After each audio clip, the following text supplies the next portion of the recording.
Hello and welcome to another episode of Ringside Fracas. I'm your host Naeem, and today I'm joined by Dapo. Dapo, how are you, bro? I'm doing well, brother. How are you? Yeah, good. It's a decent weekend of boxing. Loads to kind of cover. Let's get straight into it. One of the best fights, in my opinion, that on paper of the year between Jaron Boots Ennis versus Eimantas Stanionis. This was one, in my opinion, that should have kind of boiled into fight of the year, but the opposite kind of happened. It didn't really boil into the fight of the year performance. It kind of, in similar fashion to the previous welterweight unification in Spence Crawford, it was more one-sided, dominant until Stanionis basically had to quit on his stool in the sixth round. I mean, it was fairly one-sided. Stanionis had moments. He caught Boots here and there, but Boots was in control. He didn't seem like he was going to lose any. He wasn't losing any of the rounds. And he just looked very dominant. One of the best performances I've seen from Jaron Ennis, and from Stanionis, a poor one, but it wasn't really great on his side. But for someone that's, if you put a lot of hype into Boots, this is the type of performance you need to see. What was your take on seeing that from Jaron Ennis? Yeah, I enjoyed the fight. Like you said, on paper, this was one of the biggest fights this year. But I came away feeling a little bit underwhelmed, and not only because, not really because of, not anything against Boots' performance or anything, but I just felt like when these two came together, the outcome would have been a bit more substantial than what we got. This, for me, although Boots' best performance, this looked like a standard Boots fight in terms of how he deals with his opposition. I was looking for more tests for Boots, if that makes sense. Like, we haven't seen him in certain situations, and I was hoping that this fight would bring them out. But like you said, Stanionis didn't look his best. He looked quite poor, to be honest. He looked a bit smaller as well, in my opinion. I feel like Boots looked considerably bigger in the ring. So I'm not too sure if that played a part. But yeah, I don't feel like we had two guys that operate at extremely high level in the ring together. I felt like one guy's at a high level, and then the other guy was just probably a notch below and didn't perform at his best. So unfortunately, I came away from the fight feeling a bit underwhelmed, but I'm glad Boots was able to win the fight and get his stoppage win. But yeah, that's pretty much how I sum up that fight. I was a little bit underwhelmed, but nonetheless, a good fight. It was a good fight. Don't get me wrong. There was just certain things that I was looking forward to that I didn't get as a fan. But that's it. Yeah, I mean, on paper, this fight was kind of shaping up to be a very tough war between the two. Stanionis, on paper again was meant to be one of Boots' toughest opponents, and Boots dealt with him quite comfortably, quite easily, even easier than his last opponent in Karen Chikadzian. Partly, I think it comes down to the style. I think Stanionis is a bit more flat-footed. He's got that high guard, so it's easier for Boots to go to the body, and also he's quite heavy on his front foot, so the left hook to the body and the left uppercut is easier then to hit because he's leaning into those shots. And also I think partly comes down to the activity of Stanionis. He hadn't had a fight since May 2024, so that was almost a year ago, and then before that he hadn't had a fight since 2022, so he's been quite fairly inactive. So it does make sense why he wouldn't be performing at his best. And with Boots, he's been active. He's had 3 fights now in 9 months with obviously Avanesian, Chikadzian, and now Stanionis. So he's looking at his best, and you could tell in the ring that he's very athletic. He's one of the most athletic and explosive fighters that we have in the game today. His skills are there. Great skills. Offensively, at least, his skills are up there. I mean, his shot selection, his shot variety, the way he switches stances, it's very seamlessly confusing your opponents, getting different angles. I thought he was better at the southpaw position, but it was still, very good performance from him. But there are still the same issues. I know this is like, let me not take away from Boots' performance. I mean, that was a great performance, and that's the type of performance that you have to announce yourself. He is the number one welterweight. There's no doubt about it. There's 2 other guys there, but no one really holds him in that high regard. But there are some things to take away. Like, for example, he does get hit quite cleanly. He does get hit quite often, especially when he's opening up, because he's he's not a naturally defensive fighter. He's always looking to throw something and land rather than worry about protecting himself. And he's quite reactive, so he uses a lot of his reflexes to get him out of position. But with the Stanionis fight, there's many times that Stanionis would throw with Boots and he'd land a good shot. And Boots doesn't really know how to ride a shot. He doesn't really know how to slip it. He just takes it full on. He's got a good chin. He's shown he's got a great chin. Like, he can take a shot. My worry is you can't keep doing that, especially if we're looking at Boots as someone who's going to keep going up weight classes, because the guys are going to be decent when it comes to their speed, but they're also going to be harder hitters. And if they land clean, it's not going to be nice to take. It doesn't matter how good your chin is. So, he has to watch out for that. He's not, like I said, he's not the most defensively sound fighter. He's had moments before where he would switch off and he gets caught because he's he's looking too much to throw, and he's relying too much on his athleticism to get him out of it. But overall, you've got to give it to him. He's one of the best fighters he's the best fighter in that division, and he's slowly starting to make his name now. This is the first step to going forward.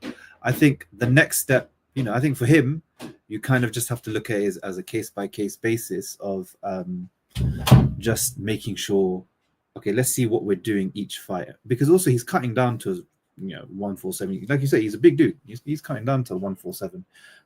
There could be a chance where he doesn't make the weight properly and he gets chinned, and it's just an unexpected shot. It's not from the biggest puncher. But like I said, overall, it's a great performance. And if you're someone that wants to make Jaron Ennis a pay-per-view star, pound for pound star, this is the first notch to getting there. He's not there yet. There's still a bit of a way to go, but I think it's a good performance, and he's kind of showing why you tune in to watch his fights. I just thought, I can't lie, in the build up to it, I thought they could have done better with the promotion. I think not a lot of Americans knew about this fight like that. It wasn't really promoted that well. I thought Boots could have been part of the American media machine, but they get him on the big outlets doing interviews and whatnot so that people know about his fights. It sold well because obviously it's, they can sell their halls well, but just if you're trying to build someone like him, you go early trying to push him into the limelight. But other than that, I think, good night for him. And it's just what's next. And that's why I ask you, Dapper, what do you think should be next for Jaron Ennis? Oh, that's a great question. There's a few things that he can do. Obviously, he's unified now, so he can defend his belts against who's after Stanionis. Who else has got a belt in that division? Barrios and Brian Norman Jr. That's it. So maybe some fights against them to unify even further. But I don't know if those fights are quite as lucrative as he needs to be right now. Because, like you said, there's something that I'm thinking about is, in terms of Boots' fighting style, I don't think he's got years on the clock in his prime because of the way he fights. I feel like his athleticism is his number one tool. And as you know, that's probably the quickest thing that goes. So if I were him, I would be looking at the most lucrative fights and trying to get the biggest fights as quick as possible. So a potential move up to go against of Ortiz could be an option for him. Going up and fighting Ortiz, or I know he can't continue to chase the Crawford fight because Crawford is probably on his way out as well. But yeah, I think I like the Ortiz fight next for Boots because he doesn't need any more warm ups anymore. He's a live contender now, a champion at that. So yeah, I think that for me would probably be the ideal scenario for Boots next, is to go up and look for the likes of Ortiz, maybe even get Spence out of retirement and fight him. I don't know, but yeah, I think there are more options if he moves up than at welterweight currently. Yeah, I agree. I think you can go the undisputed route, but really no one cares too much about the undisputed route, especially when you look at the best guys in the division. Like Brian Norman Jr. and Mario Barrios aren't names that people are kind of clamoring to see Boots in with. More people are wanting to see him fight at 154, where you've got like you say, Virgil Ortiz, which that would be a huge fight, especially if they have a title on the line when they fight each other or whatever. That's a huge fight, especially in America. You could build that really well. Or Tim Tszyu, or you've got Murtazaliev, or you've got Fundora, you've got Zayas, Madrimov, yeah, there's loads of fights. Bohochuk, Conwell. You've got so many guys out there at that division, which just means more. Like those names, they're tougher fighters, and some of those names, some of those guys hold a good punch as well. And we'll see whether or not Boots can really hold a clean punch from them, because I think those are the type of guys Boots is going to have to be more aware with, especially because you can't just be gung-ho at times and get caught clean and expect your team to take it. That's one thing that concerned me about that fight. I feel like he took a lot of clean I feel like some of the punches he took were even a bit unnecessary. Like, I don't even think he's defensively bad. I just feel like he was so focused on his offense, he just wasn't considerate of his defense, and I don't feel like he can carry that against the top level guys if he does decide to move up, because some of these guys can crack, man, and they can take a good punch as well. That's the thing about this fight. He was essentially Stanionis. What he was doing well initially was he was punching with Boots, but the problem was, as he's punching with Boots has power, and he has got the agility that he doesn't have, and he's got the speed advantage as well. So punching with him, it leaves you vulnerable because you are open more to counters, and Boots was able to get his combinations up a lot quicker. And Stanionis can't fight off the back foot, so there were a lot of times where Boots was pushing him back, whereas his game should have been the front foot game. So I don't know if Boots will be allowed those benefits in a fight against a Madrimov or against an Ortiz. So I really need him to focus on that defense part, because he does get hit clean, man.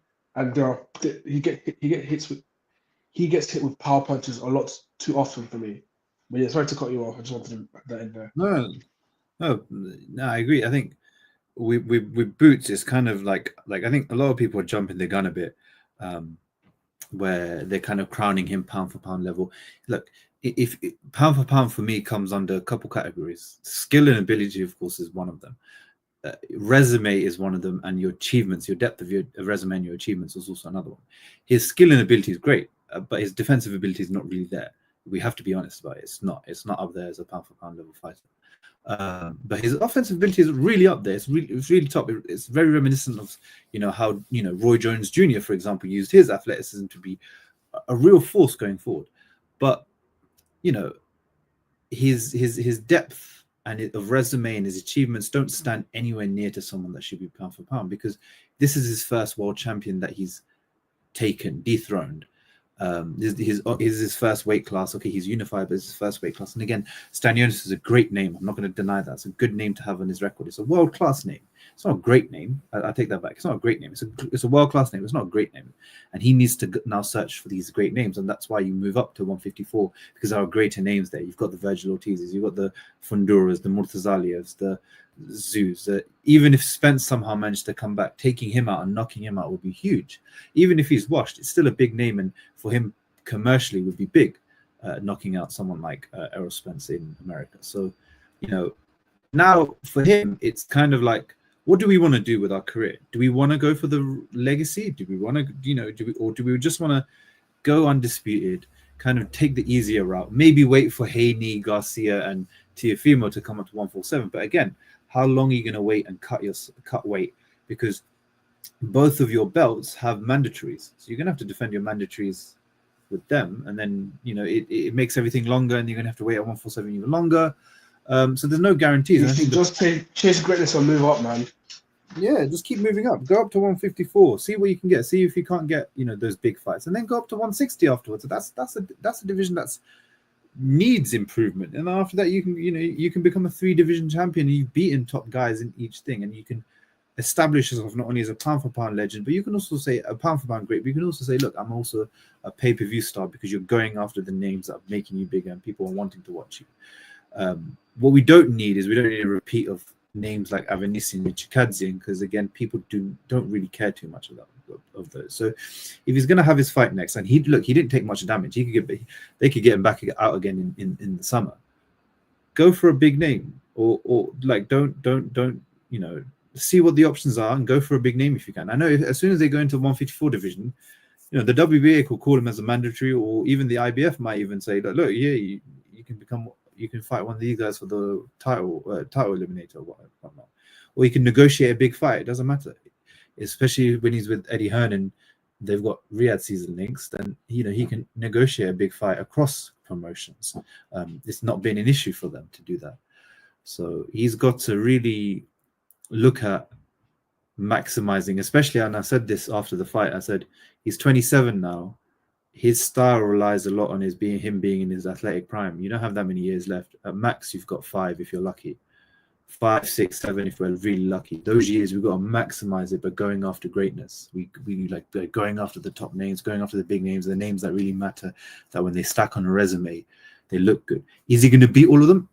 I wouldn't say yes. I don't think he is. I think he'll beat a lot of them. He'll lose to some of them. He's got that ability to lose, because we can see he gets clocked, and him getting clocked isn't going to be a surprise. But it's going after the big names now, and it's not about doing this idea of business and keeping the O. Just go after it now. You're 27.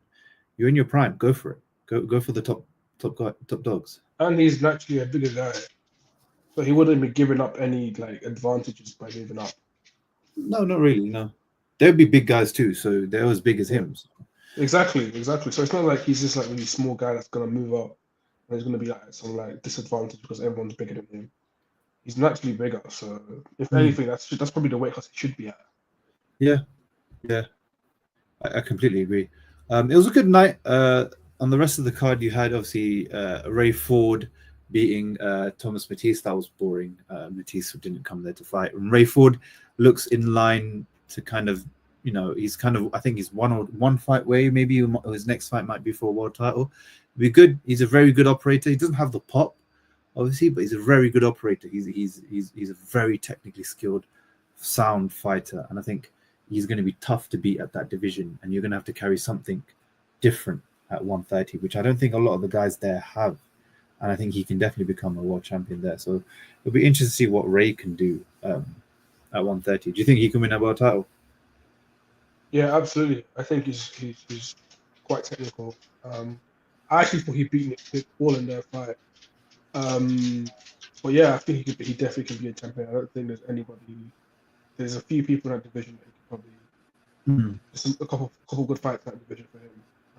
But yeah, I completely agree with the estimations of Ray Ford. Yeah, 100%.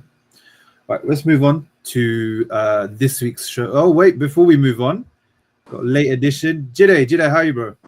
I'm good, bro. What up, Unc? Huh? What up, Unc? Bro, working late is long. Bro, I'm even still in my work clothes. I hear you, man. That's what I was saying, man. I like the trains, took the piss. Living in the sticks ain't fun, man, but anyway, I'm here, man. Bro? You managed to make it, though, for the Boots. We were just closing up the Boots segment. So I'll let you take away. What was your thoughts on the whole Boots fight and how he looked? Yeah, man, like I said, it looked good. I didn't expect him to stop him, Stanionis, that early. I expected him to win because, like I said, he had to put a performance, he had to put a statement because he's supposed to be a superstar. He didn't take the Ortiz fights. He's looking funny in the light, so he had to make a statement. And I believe he made a statement. I truly believe he did. You just saw the speed gap quite early.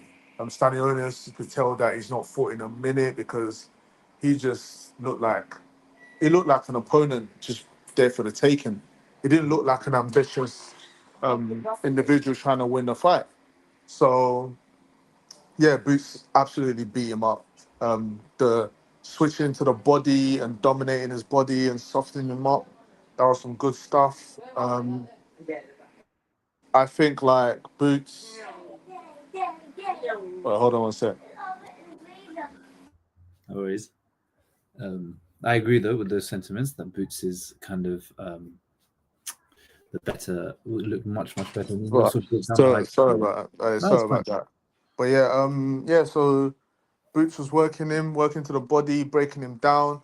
It's like at first he was like the first round, he was touching his gloves. He was trying to. He was started orthodox. I thought that was quite interesting. But yeah, he found the left hook to the body. Left like corkscrew uppercut, and he just softened him up, man. He beat him up. That was a fantastic performance. But again, the same issues I have with Boots were rearing their ugly head. He takes punches way too clean. It's like his his lapse of concentrations are so bad that it's gonna cost him. Like he doesn't know how to ride shots. Pause. Like he's like But why do you think he does that though? Is it lack of concentration or is it just underestimation of his opponent? I Is he think just it's having too much fun in there? I think it's embedded in his style. I think it's just bad habits. It's jarring, man. He's Lock not in. fixed.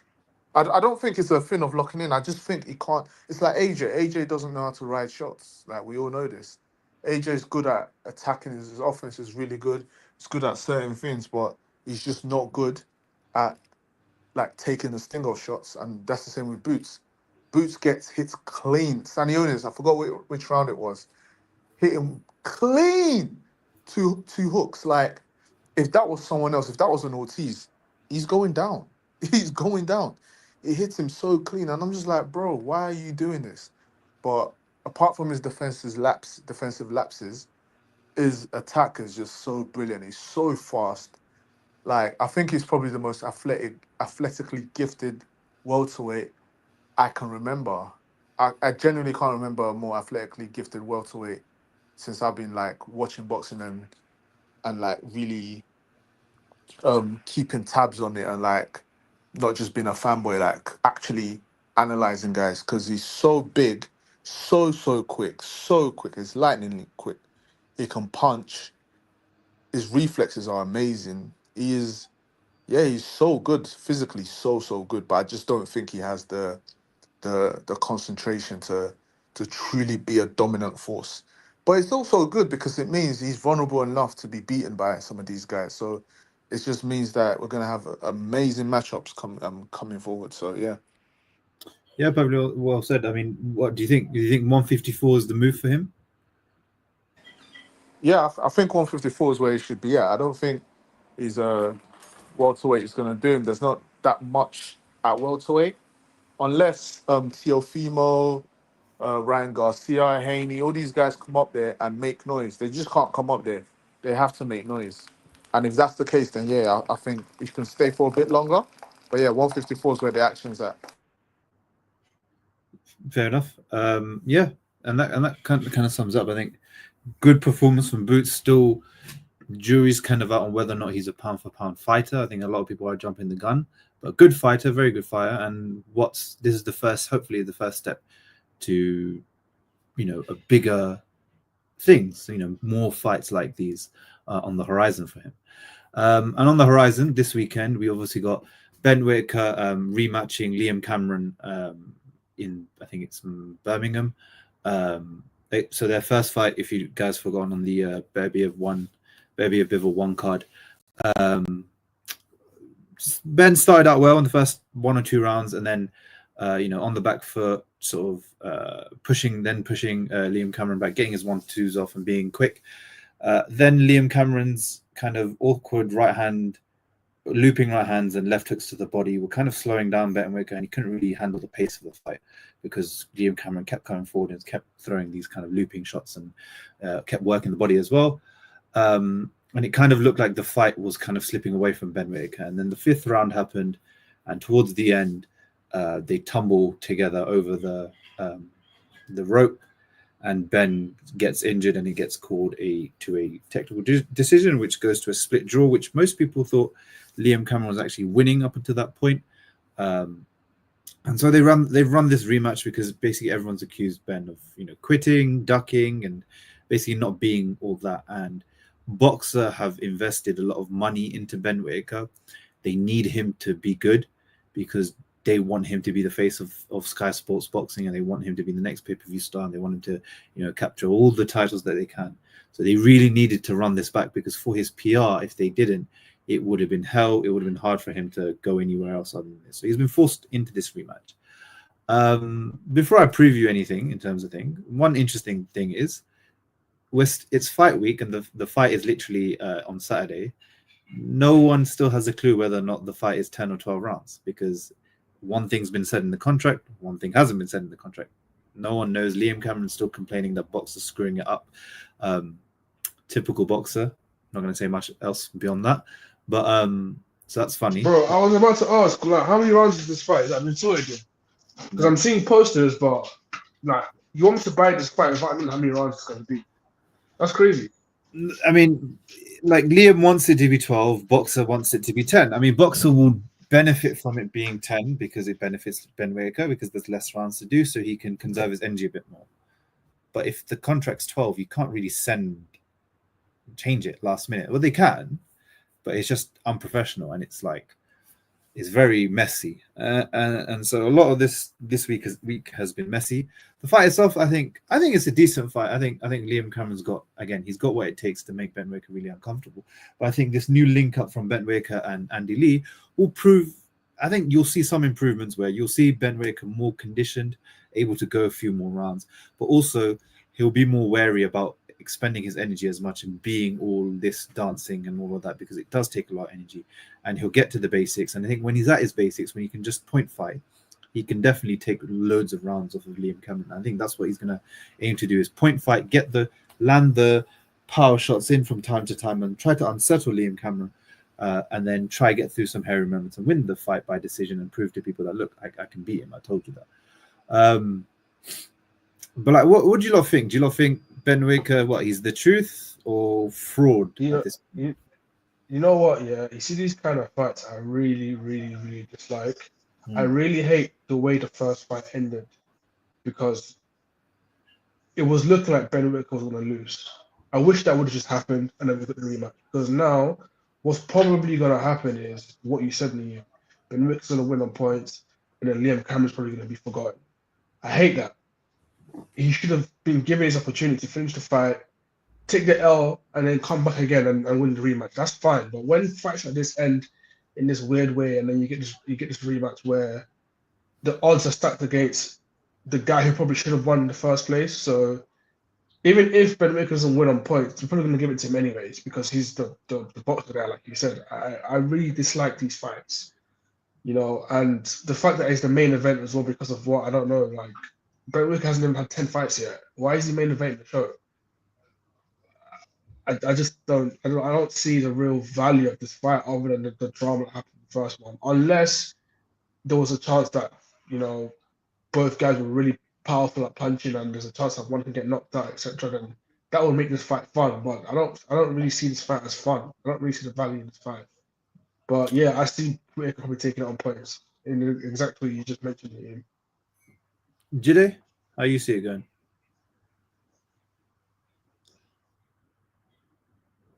Yeah, I see this fight similar to how you guys see it. I think Ben Whittaker is gonna probably win on points.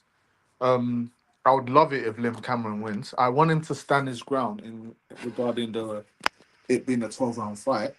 Unless, like you said, they send him a revised contract and give him more money. You can sue them for breach of contract. Like, at the end of the day, it's still a legally binding contract. They can't just pull a fast one. They can cancel the show and not fight him, but it's worse on them. So, but yeah, I think Ben Whittaker's probably going to win this. And when Dapo said you don't understand why it's a main event, but it's prize fighting, man. It really don't matter. Like, Ben Whittaker, whether we like it or not, people know him, people know his name. He's probably big enough to headline a fight like this when everyone knows it's a grudge match. They know the storyline behind it. So that's not the issue for me. The issue I'm having is I don't think he's as good as everyone thinks he is. And he's fighting in a division where you need power. This isn't welterweight. This isn't light welterweight. This isn't lightweight. You need power in a heavier weights. You're a light heavyweight that hits like a featherweight. You're in trouble. Your margin of error is so small. And that is what Ben Whittaker's problem is. If a guy don't give him respect like a Ben Whittaker, what's going to happen when he goes up the levels? Imagine he fights Benavidez. He will get ruined. David Benavidez would destroy, like it would be so dirty. He would absolutely destroy Ben Whittaker. I don't think, unless he, and when you don't have power like that, you need to be so fundamentally sound and technically proficient. And he's just not that. He wants to showboat. He wants to use his reflexes rather than the the functions baked in his style. And because of that, I just don't see him doing much. Like he's got to do a lot to impress me, and I'm not impressed at this point. No, I agree. I think with Ben, I think I've always said, even when I did the scouting report before he started, I said that he's going to piss a lot of people off. But with his showboating, I don't really care too much, just as long as you're working your craft. The problem is it's hard to work and improve on your craft when before Liam Cameron, your resume is really thin. Like in terms of you're not really getting development fights in, you're just getting silly fights in. You're an Olympic silver medalist, you've been around the block, you should be fighting decent fighters and using each chance to keep improving. And when I look at Ben Whittaker, technically, I don't see much improvements than from when we saw him in his fourth fight or his fifth fight. And now we're in his 10th fight. There hasn't been that kind, like with Moses Atama, you can see that gradual improvement. You can see him working on his craft. He had that kind of, fight with Dovbychenko that took him sick, that took him all round, and you couldn't put him away. But that forced him to get back into the gym and learn how to break someone down and learn how to get the shots off much better. And so he's been improving from that. And they've been also giving him opponents that make him have the ability where he's better than them, but they're also a bit they're step up, so they'll test him and try to get him to improve. With Ben, it's just been, they've been going for the aspect of selling it as the circus show. And then when this Liam Cameron fight came along, I thought it was poor because Liam Cameron, he gave Lyndon Arthur hell, but Liam Cameron at his core is a super middleweight. He was a super middleweight before the whole drug scandal happened with him when he got banned for 4 years for cocaine. And that as well, he got banned for 4 years, had a year of a comeback, and then he wasn't the type of opponent you looked at where, which I've got to give him credit for, where this is where Ben Whittaker should be looking at. Where Ben Whittaker should have been looking at, especially for his 9th and 10th fight, is we now need to start going to British level on that and that kind of area, looking at the Lyndon Arthurs and whatnot. But this fight came about and he didn't deliver. He looked really poor. He looked really weak. He looked like even British level or European level would beat him. So he's got to work on that. So I'm not kind of convinced with him at all. I hope that the last performance, especially how bad it got when it comes to his PR, when it comes to how he was and whatnot, that he kind of locks in now and takes it more seriously and tries to improve his craft. Even if you're not the biggest puncher in the world, it doesn't matter. Like you say, get better fundamentally, and hopefully we can see something from you, isn't it? So let's see. I've got Ben Whittaker winning this on points, but he's going to have to do a lot of work to kind of scrub up that PR image that he's got right now that's running for him. So it's not really looking great for him. And on the other side, in the UK, we've also got Dalton Smith versus Matteo Germain. Just again, this is gonna lead on to another point in a segment that I want to kind of cover about these two cards. Ben Whittaker and Liam Cameron and Dalton Smith versus Matteo Germain is not. It's not great, is it? It's not a great weekend. This fight itself is the same as Dalton's last fight, which was against Walid Weezer. I just expect Dalton to knock him out inside 6 rounds, look good, maybe get some hype, a viral video here and there, and then just move on, and it just keeps him ticking over. Jide, do you think Dalton Smith could become a world champion? Has the potential? Dalton Smith's a good fighter. I think he's a good fighter. I agree with you. I don't think this fight is inspiring. It doesn't. Basically, this is a down week versus like what we've been used to at the start of the year. I feel like we're entering that point in the year where we're just trying to just wait till we get to the really fun stuff. But yeah, I think Dalton Smith is good. I think he can give Not Hamza Shiraz, sorry, but my brain is Adam getting. Azim. There Thanks we for go. the casual racism. Let's go. My bad, guys. My bad, guys. Listen, work's fried me today. But yeah, Adam Azim. I think Dalton Smith versus Adam Azim is a great, great fight. And I think that's the sort of fight that will probably, well, our appetites, the sort of fight we'll probably want. I don't think his current fight is gonna do anything for him. He's gonna beat up Jermaine. I haven't seen much of him, but I don't expect Dalton Smith to struggle too tough. Probably stops him as well. But in terms of his skills, I like Dalton Smith. I think he's a very good. He's got good skills. Well schooled, good size, pause. But yeah, I want to see the Adam Azim fight, which I don't think is going to happen because of the Cold War. But yeah, that's my assessment. Yeah, and that kind of leads on to my point about the state of the UK boxing. I mean, like you said, this week, the cards are poor. Like if you put this Ben Whittaker, Liam Cameron, sorry, but Ben Whittaker versus Liam Cameron is nowhere near a headliner on its own. It doesn't matter how Ben Whittaker's not that big to be a headliner. Not with Liam Cameron at the moment. He's just not. And this is a fight, like I said, it should be shoved down on an undercard. Dalton Smith versus Matthew Germain, again, it's not a headliner fight. The fact that these are headliners, this is very poor for UK boxing because the product you're getting isn't great. I mean, the state of UK boxing this year hasn't been good. I mean, can you name, Jide, any UK events that have happened this year that are great? Any UK fights that have happened in the UK that are events that are great this year? I can't. Yeah, see, I can't. I don't. You can't. There's not a single. There's actually none. There's none. They've all just offloaded to Saudi, and then none of the guys here want to fight each other. They just want to get that Saudi ticket. Well, guess what? Turkey's not spending money no more. Yeah, look, Buatsi Smith. Imagine that happened in the O2. Bloody hell, that's a good fight. That's something that you could sell. That would be a really good fight that they could have put on, especially in the UK. Like they could have done that, and that would have been decent. Like the state, like what we had Joyce versus Hergovich the week before. That's not really great. And the initial card was meant to be Joyce versus White, and then Okoli versus Riakpo, and obviously Adelaide versus TKV. I mean, let's be real. That's not good. That's just not good. And then before that, you had Ball versus Doheny. What?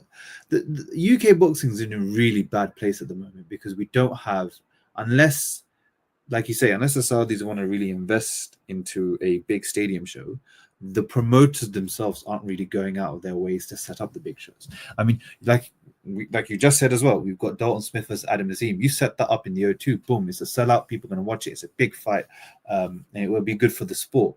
But they don't want to do that. They're not going to go out their way to do it. But if Turkey gets involved, they'll do it. Obviously, this month we do have Eubank versus Ben. On paper, that fight isn't good, but it's a stadium fight. But who's really fronting that fight? It's Saudis. It's not like Eubank and Ben came together and made this fight. They did once. They didn't need any Saudi intervention. They did do it. Obviously, that fell apart. But now it's the Saudis getting involved and putting on a stadium fight at the end of this month. But beyond that, what do we have? What do we have on the schedule? We don't have any big fights on the schedule. Like they're talking about doing Usyk Dubois. Again, it would be good if they do that in Wembley. But again, that's Saudis getting involved. And why can't the promoters, and now you got the promoters on the same network, why can't we get some decent shows going? Why can't we get, you can have these big stadium events, but then you can also have good domestic level fights. You can have good European level fights in the UK. Eddie Hearn's focusing a lot of his work on Matchroom USA, and so he's seeing some great fights, like obviously Boots Stanionis is one of them. He's getting good events out there. But you got to focus as well on the UK boxing because we've got to improve the sport here, and there's got to be events here, and there's also got to be decent cards being put on. Like this week is poor. I'll be real. If I'm doing something this week, I'll catch the highlights. I'm not that bothered to tune in live to watch this week's stuff because it's just not that great. Even this week is next week is the Eubank Ben stuff. That's one thing I'll tune in for. Is it next week? Yeah, it's next week. Next week I'll tune in for Ben Eubank, but in between then, I'm not that bothered about missing UK boxing shows, and especially this year. Towards this year, I haven't been that bothered about missing certain fights and certain shows, despite them being on prime time here in the UK. It's poor. It's generally poor. It needs to be better. Most of you are on one platform. You can get better shows in. You had Catrol versus Barboza, for example. Again, it wasn't a great fight, but that's the type of thing we're more looking for, where you're putting a world-ranked Brit against another world-ranked fighter, and you're doing it in Britain. I mean, remember, we used to have some great cards. We had Better Beer versus Yard. That just happened out of nowhere. That happened in Wembley Arena. I mean, you had a unified champion who is a pound-for-pound great come to Wembley Arena, not Wembley Arena, the OVO Arena, and fight Anthony Yard in London. I went to watch that live, and it was great. It's great for British boxing. You had guys like Lomachenko come to O2 to fight Luke Campbell. By the way, no Saudis getting involved. This is just promoters setting this up. You've had Golovkin come to fight Brooke. No Saudis got involved. Why can't we replicate this? Why can't we get some of the best guys coming over here to fight? Like, you've got Boots, you've got Conor Benn. Why can't you set that up? Huh? What's wrong with that? Setting that up. You've got Jesse Rodriguez. You've got Sonny Edwards. They could have done that in the UK if they wanted to. I mean, it's good they did it in America, but I'm just saying, like, there's that. You've got Usyk. All his fights are in Saudi now. But obviously, if they do the Dubois fight, it's with Saudi getting involved. But you could get Usyk and Dubois fighting each other. You don't really need to get the Saudis involved in that one, but obviously they will, because that's a big fight. It's poor, isn't it? I mean, UK boxing just fell off. Even though people are saying boxing's in a boom, not really. I mean, the level of the cards we're getting and the level of the fights we're getting aren't great. The product isn't really that good. What do you think? Yeah, echo everything you're saying. UK boxing's falling off. Boxing in general is falling off. And we're at that point. I forgot who in the group chat said it. This reminds me of the post David Hay era, where we had Carl Froch here and there, but there was no excitement in UK boxing. This reminds me of that. This reminds me of that time, and it's not just UK boxing. American boxing is in a massive low. It's like that's the only bit I didn't want to happen when the PBC failed. I wish they were more collaborative with everyone else and help promote American boxing. But because they had all the guys, once that era ended, American boxing was cooked. So American boxing's cooked. UK boxing, like I said, it's just literally we're Saudi light. We're like an offshore Saudi Arabia. And Australian boxing don't really have guys like that, in my opinion. Women's boxing has been carried by two people. Like, the sport is in a really bad place, in my opinion, in general. And UK boxing is one of them. We're used to having great domestic matchups.